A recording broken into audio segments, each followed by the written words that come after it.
This is the new Blackmagic PYXIS. It is the answer to years of customer feedback and their dedication to making the best cameras for indie filmmakers without breaking a budget. This is the camera I have been waiting almost a decade for, but it's definitely not perfect. So let me be clear right out of the gate. I absolutely am loving this camera, but I think there's so many videos already out talking about what they're loving about the camera. So I just want to create this video for those of you who may be on the fence and help you give a list of potential cons that may or may not be deal breakers for you. And if there's something that I missed in this video that you think should be added, let me know in the comments below. Before we jump into the list, I know a lot of people were asking me like what sort of setup and accessories I'm currently using on the PYXIS. For now, I'm keeping it pretty minimal. So right now, I'm literally just using a Condor Blue side cheese plate and the Condor Blue handle right here. It keeps it really small, compact. Now this is the L mount version of the PYXIS. It just really keeps your options open for if you own lenses or are renting different various styles. Since all my lenses are EF though, I did get this EF to L adapter, and this one is by Viltrox. All these accessories will be linked in the description below. The main reason I went with this specific model is because it actually still has the locking mechanism for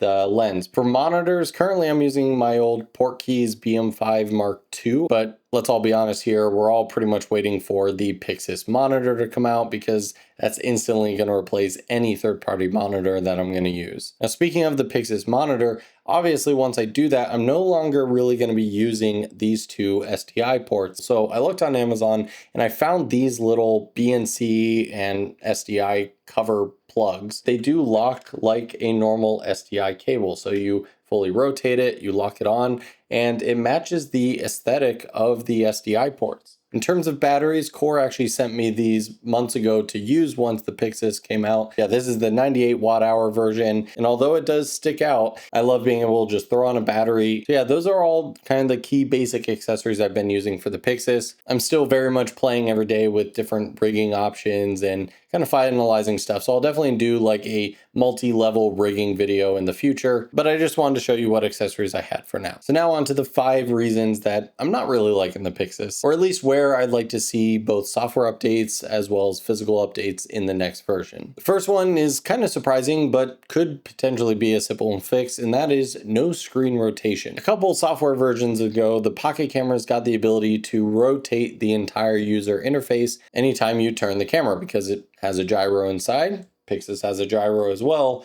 But people were really interested why the screen doesn't rotate, because having a box style camera and a side mounted built-in monitor, this actually is becoming a pretty epic vertical camera. And so you could hold it like this, kind of like an old Hasselblad or something, have your screen on top. And while it's not like a huge thing, because it's not that big of a deal to just look kind of sideways at your interface, it's just a noticeable difference between on the 5-inch monitor, I guess they feel they just have more screen real estate to rotate, and maybe they just need to figure out how to do that on the 4-inch display here. Obviously by now you've seen the intro of this video. As someone who was always a fan of those like Johnny Ive Apple introductory product videos, I wanted to do something similar for the PYXIS at the beginning of this one. But a lot of times when you're trying to find quality voiceovers, it takes a long time. You have to go back and forth between revisions. But as someone who likes to make content pretty quickly, I'm so excited to check out Motion Array's new voiceover AI tool. You can see the catalog of different types of voices you can utilize, and each one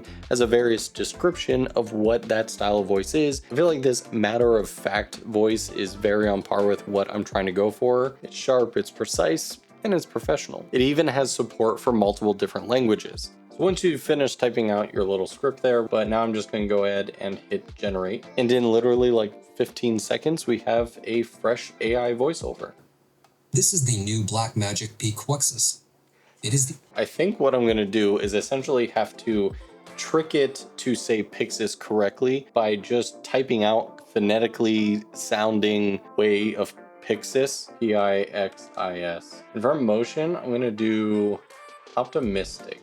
This is the new Blackmagic PYXIS. And of course, if you want to keep the same script, but you just want to try out a different voice, while keeping our same text up here, we can go through and again find a different voice. Let's try like a female with an accent here.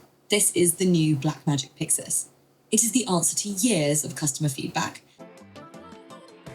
Kind of like that one too. Honestly, I'm pretty impressed with how realistic all of these voices are sounding. It's very easy to get professional quality sounding voiceovers that are easy to edit and manipulate, all with a few clicks of a button. So if you want to learn more, check it out in the link down in the description. Huge shout out to Motion Array for sponsoring this section of the video. Let's get back to it. This one may be a hot take, but I'm going to say it. The lack of HDMI does hurt a little bit. And this is coming from someone who heavily invests into the Pocket series of cameras for so long. Like, I get it, but it would have been nice if they could have had the HDMI port. Honestly, if it were me, I would have replaced the Ethernet port with an HDMI port, but that's just me. Now, I did see 1 or 2 videos of people being able to utilize a HDMI to USB Type-C cable to then plug into the viewfinder port and essentially mimic the PYXIS monitor, but going to an HDMI monitor. Now, I bought a HDMI to USB Type-C adapter and then just using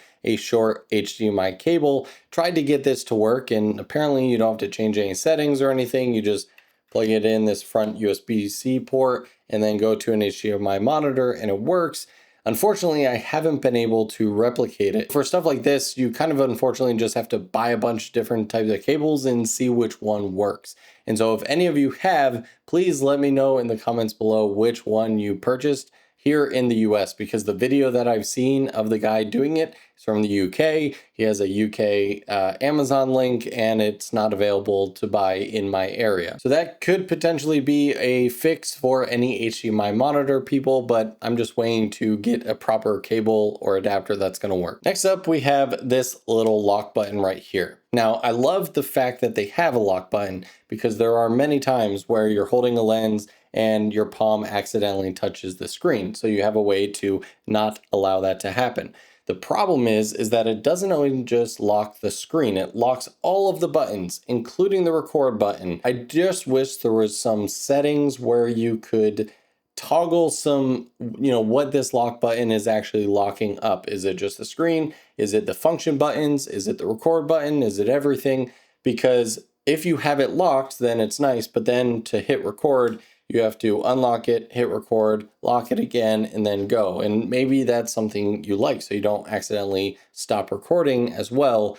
But I just wish we had some different settings to adjust what that does, because for me and my style of shooting, it's become a little bit of an annoyance. All right, so the last two are more of the heavy hitters. The first one is rolling shutter. Now, a lot of people have talked about this in their various videos, and while I agree, if you're in most situations, like if I was recording on the PYXIS right now, if I was shooting my narrative work, like most of the time it is totally fine, because you only really notice real bad rolling shutter is if you're doing a lot of pans and kind of horizontal motions. The problem is that when I was out in Utah and reviewing all the footage, like I feel the rolling shutter. Maybe it's just because I shot on global shutter for a number of years, but like I can just like feel that little bit of gelling effect. Or if you try to really use any sort of enhanced stabilization, it's just going to fall apart pretty quickly. And yes, the more you scale down in resolution or go to like Super 16 mode, it does drop to like 9 or 7 millisecond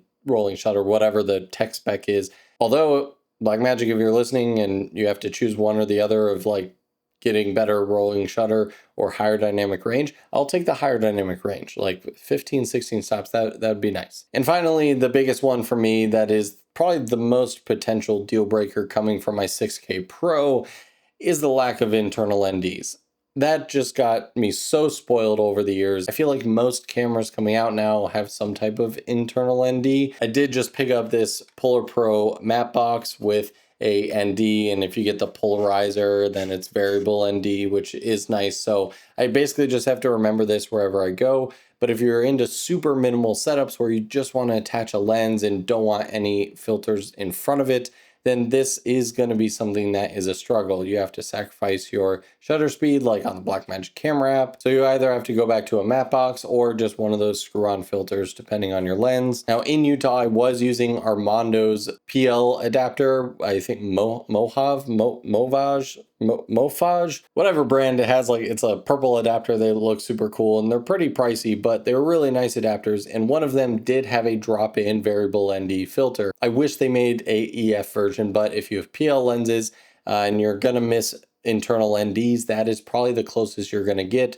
while not having to have this big external accessory to carry around with you. There you have it. Those are my 5-ish things that I'm struggling with the PYXIS so far, but overall, I'm absolutely loving this camera. And so don't get me wrong, don't take this as like a hating on video. Again, I just wanted to bring up these things for the people on the fence who haven't made their purchase decision yet. Let me know what you guys think down in the comments below. Don't forget to get subscribed, and I'll see you guys in the next video.